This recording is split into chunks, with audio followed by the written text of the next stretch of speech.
Peter says, when we go to the spiritual world, can we choose to see things from another person's point of view? Why would we want to do that? Because our point of view is perfect for us. Our particular relationship with the Lord gives us the highest happiness and complete satisfaction.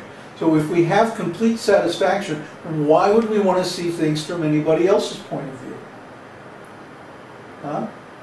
It's just like if you go into a restaurant and you're hungry, you might think, oh, look at what that guy's eating. Oh, look at what that guy's eating. Oh, it all looks so good. What am I going to have? But then you sit down and you read the menu, and there's your favorite dish. So you order that. And then after you eat that, you're fully satisfied, and you no longer are attracted to other people, what other people are eating. Because you're completely satisfied. Neville says, our Swarupa is our Nash equilibrium. What is that? Explain, Neville. You have to explain that.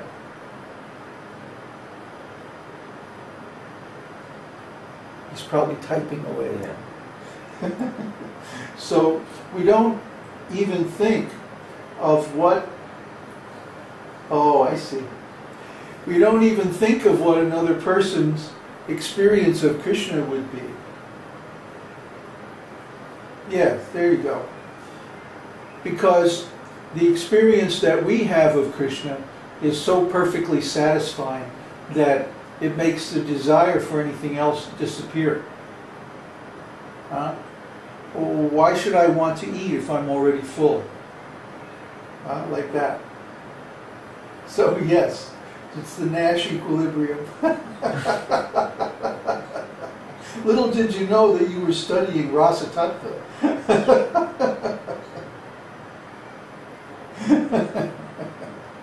So are there any other questions? Well, yeah. On this topic? Yes, on this topic. So I thought we could maybe express the eternity of the pastimes according to the respective worlds they happen to be in. Like in the spiritual world, let's start with the material world. In the material world, you have the pastime of the Lord in a progressive order. Like first he appears on the earth planet and shows the different pastimes, which are the pastimes to the adult pastimes, and then he goes to another planet. Like you know what I mean? No, I don't. The progression of appearing on different planets and displaying the pastimes. You mean like he comes here, does his whole number, and then goes to another place and does it there? No, not like that. That first we have the childhood pastimes here, and then we have, and like rightly after that we have the childhood pastimes on another planet and so on. But the progression, is progressive element. Yeah. So in the spiritual world, we have the pastime itself, like the childhood pastimes going on for eternity. Right. It's like a different dimension of eternity, is it? Yeah. Yeah. Why would let's say I'm totally in love with the Lord in a mood of parental affection. Vatsalya rasa. Really? Wow, time goes fast when you're having fun. Let's say I'm in the mood of parental affection. Why would I ever want the Lord to grow up and leave and go to Dwarka? Yeah. No, I want to keep him as my little child, my little baby, and enjoy those pastimes because that's my mood. That's how I enjoy that relationship. So in the spiritual world, in Vrindavan, Krishna never grows up. He never leaves.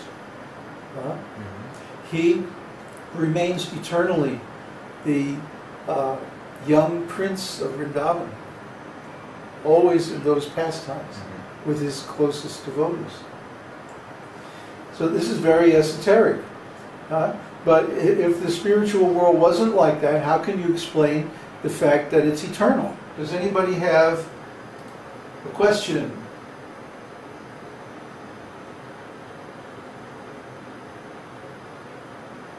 No question. questions?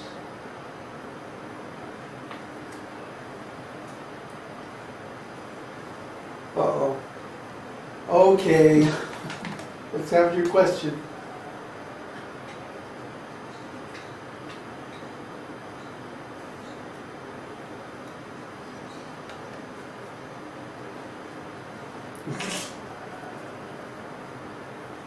You can download it now, Laura.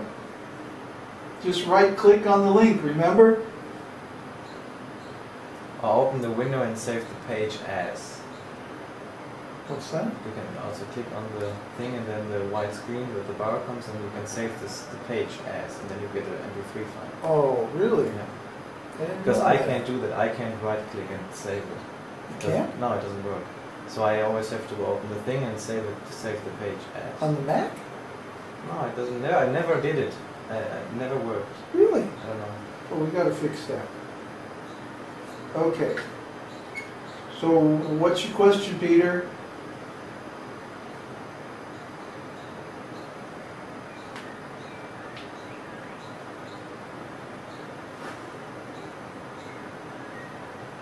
No, it doesn't work that way.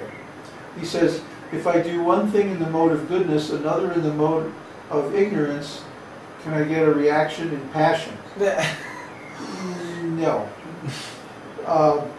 It's like you have 3 separate accounts. Huh? Yeah, let's say you go to the bank and you open 3 different accounts. Checking account, a savings account, and a money market account.